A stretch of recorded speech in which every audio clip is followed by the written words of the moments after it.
Sir पुढच्या वर्षी मिळतील की ह्या वर्षी मिळतील ड्रेस पोरांना? बर, मग कुठल्या शाळेला ड्रेस कोड नाही आहे का मग? नाही, मग इतके दिवस लागण्याचं काय कारण आहे सर? मुलांना वेळेवर शाळेला पुस्तकं नाहीत, मुलांना ड्रेस नाही आहेत, कसं शिक्षण घ्यायचं पोरांनी? बर,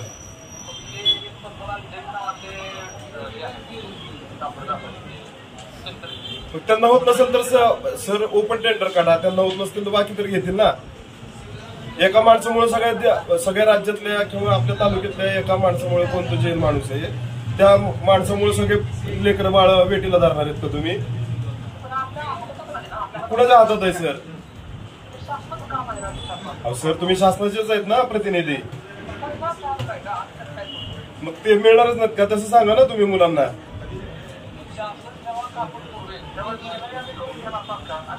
मग कधीपर्यंत होणार आहे याचं आम्हाला तुम्ही मुदत द्या, नाहीतर आम्ही इथं आंदोलनाला बसणार आहे आजपासून.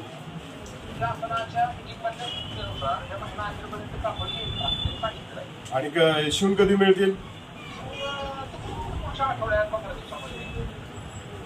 म्हणजे आम्हाला एक तारीख सांगा साहेब, म्हणजे त्या तारखेपर्यंत आम्ही तुमचं आता ऑन कॅमेरा आहेत सगळे तुमचे, ते मीडियाचे पण प्रतिनिधी आहेत बरं का. नाही जबाबदारी नाही, पण ते मुलांपर्यंत पोहोचणं हे तर तुमची जबाबदारी ना सर. तुम्ही कोण आहे ते? किती पाठपुरावा काय केलेला आहे तुम्ही त्याच्या संदर्भात? साहेब आपण समग्र शिक्षा अभियानाचे हेड आहेत, असं उडवीची उत्तरं देऊ नका तुम्ही. त्या अभियानाचे आपण हेड आहेत. बरं कापड कुठं गेलंय सांगा, आम्ही जातो शोधायला. कापड जर मिळत नसेल तर बर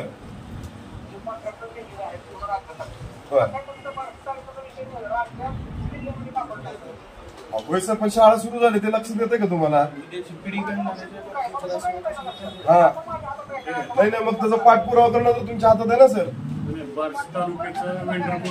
हा मग आम्ही त्याच मागणीसाठी इथं आलेलो आहेत की तुम्ही लवकरात लवकर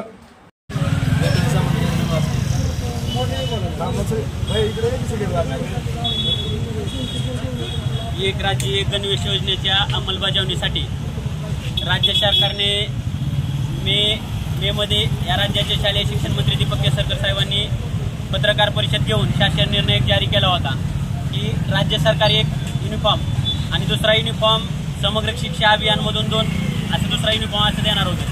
शाळा सुरू होऊन आठवडा उलटत आलेला आहे, पण आज तागायत त्या युनिफॉर्म बाबतीत कोणतीही अंमलबजावणी शासनाकडून झालेली दिसत नाही. आज या ठिकाणी बार्शी पंचायत समिती गट शिक्षण अधिकारी यांना निवेदन द्यायला आले असता या ठिकाणी गट शिक्षण अधिकारी उपस्थित नाहीत. विस्तार अधिकाऱ्यांना युवा सैनिकांनी जाब विचारला असता त्यांना कोणत्याही पद्धतीची त्यांना उत्तरं देता आली नाहीत. असे अधिकारी बार्शी पंचायत समितीमध्ये शिक्षण विभागाने आहेत की सदर शासन निर्णयही त्यांना माहीत नाही की युनिफॉर्म कोण देणार आहेत, कसे देणार आहेत आणि किती युनिफॉर्म देणार आहेत. या ठिकाणी युवा सैनिकांनी ज्यावेळेस त्यांना विचारणा केली त्यांना प्रश्नाची उत्तरं देत असताना त्यांची दांडल उडालेली आहे.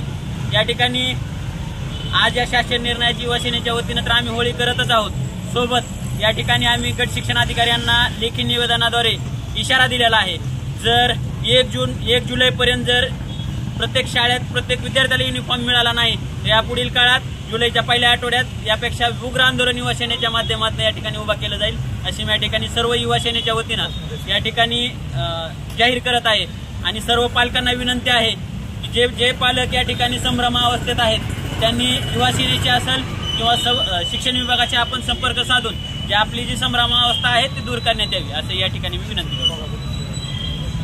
लागणारा गणवेश आहे तो बाहेरील दुकानातून विकत घेऊ नये, तो राज्य सरकारकडून आपल्याला पुरवला जाणार आहे. शिवसेना जिंदाबाद, हिंदू हृदय सम्राट बाळासाहेब ठाकरे यांचा विजय असो. मुर्दाबाद मुर्दाबाद, शिंदे सरकार मुर्दाबाद, मुर्दाबाद मुर्दाबाद, शिंदे सरकार मुर्दाबाद, शिवसेना जिंदाबाद, हिंदू हृदय सम्राट बाळासाहेब ठाकरे यांचा विजय असो.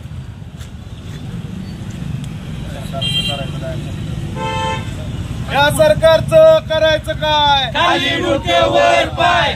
विद्यार्थ्यांच्या शालेय शिक्षणाचं नुकसान करणाऱ्या सरकारचं करायचं काय? खाली मुंडकं वर पाय, जय भवानी, जय शिवाजी. जय भवानी.